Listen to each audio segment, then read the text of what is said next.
Historic Vehicle Tax and MoT. The 40-year rule. Please note that once your vehicle passes 40 years old, you need to take specific actions to make changes for both the vehicle tax, vehicle excise duty and MoT, as they do not automatically change.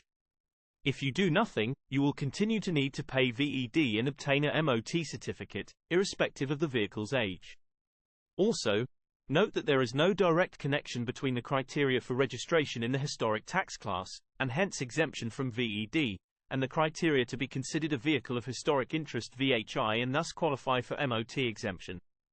In fact, they are separate situations with no commonality other than 40 years, and even that is applied differently. Is my vehicle exempt from vehicle tax? A vehicle that has attained 40 years of age while being test exempt will need to continue to pay vehicle excise duty in the private light goods or other relevant tax class until April of the following year. You can tax your vehicle in the historic vehicle tax class from April 1st if your vehicle is recorded on the V5C registration certificate logbook as first registered more than 40 years ago, i.e., 1982, and is one of the qualifying vehicles listed in the DVLA leaflet INF 34. The DVLA allows a few days of grace at year-end, for first registered dates up to and including January 7, 1983, to qualify to be tax-exempt. Currently, a vehicle first registered on or prior to January 7, 1983, will be classified by the DVLA as having been built in 1982. Therefore, it is tax-exempt from April 1, 2023. If your vehicle was first registered after this date, up to December 31, 1983, you will need to wait until April 1, 2024. Younger vehicles become eligible in April, after the year in which they turn 40 years old. For example, a vehicle first registered in February 1983 will be eligible to be taxed as a historic vehicle on April 1, 2024.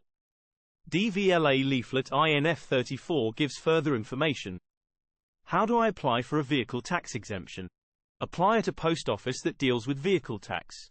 You need to take the logbook V5C in your name, your vehicle tax reminder letter V11, if you have one, a MoT certificate that's valid when the tax starts, or the completed declaration form if your vehicle is exempt from an MoT test using DVLA form V112 or V112G, goods and insurance certificate or cover note. Only in Northern Ireland certain vehicles, principally former commercial vehicles that are in obsolete tax classes, seem to present a problem for post offices. In the case of these vehicles, it may be necessary to send the V5C together with forms V10 and V112, V112G or MoT test certificate to the DVLA. In subsequent years, a vehicle that is already in the historic VED class can be taxed either online or at a post office. What happens next? The post office sends your logbook to DVLA. You'll get a confirmation from DVLA within 10 working days that the change has been made. DLVA will send you an updated logbook within 4 weeks. You can still use your vehicle while your application is being processed. You will get a refund by check of any remaining full months of unexpired tax on a pro rata basis. Is my vehicle exempt from MoT? Vehicles generally become eligible for MoT exemption from the date they turn 40 years old. If your vehicle, car, motorcycle, or bus has not been substantially altered according to the Department for Transport guidance, it will be exempt from MoT. However, it is your responsibility to ensure it is kept fully roadworthy.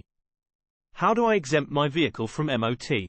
Cars, motorcycles, buses. This is a self-declaration process to be carried out as part of annual licensing by DVLA by a keeper of a qualifying vehicle who does not wish to submit the vehicle to an MoT test. By making this simple declaration, you are confirming that your vehicle is at least 40 years old and has not been substantially changed.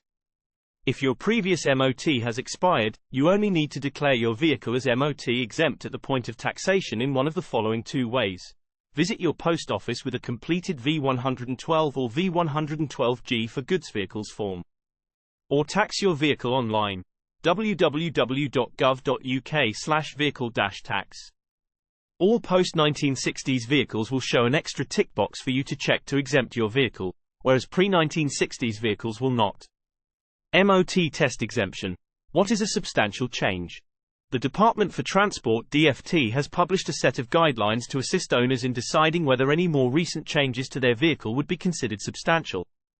The DFT understands that owners may feel they need to consult a specialist prior to making this declaration and has asked the Federation of British Historic Vehicle Clubs to compile and publish on its website a list of marque specialists who have indicated their willingness to advise owners unsure of their vehicle status.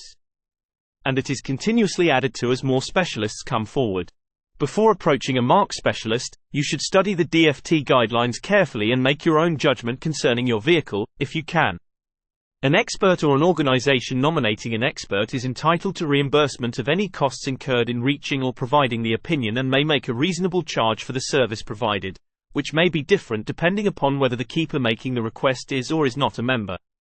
It is your responsibility to accurately describe your vehicle, as no inspection will be made.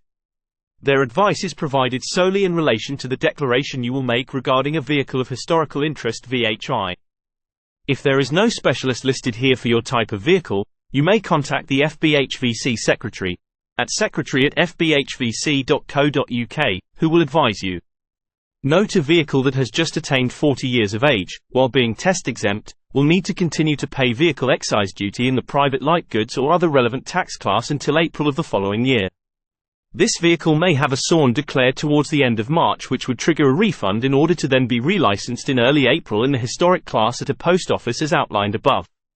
Lorries are only test exempt if they are pre-1960, a date restriction that also applies to buses used commercially, again in both cases subject to the not substantially changed criteria. Finally, please note that some vehicles are exempt from both tax and test. Certain vehicles are exempt from test, others are exempt from tax, and some vehicles are not exempt from either. Regardless, any vehicle that travels on the public highway must be roadworthy at all times.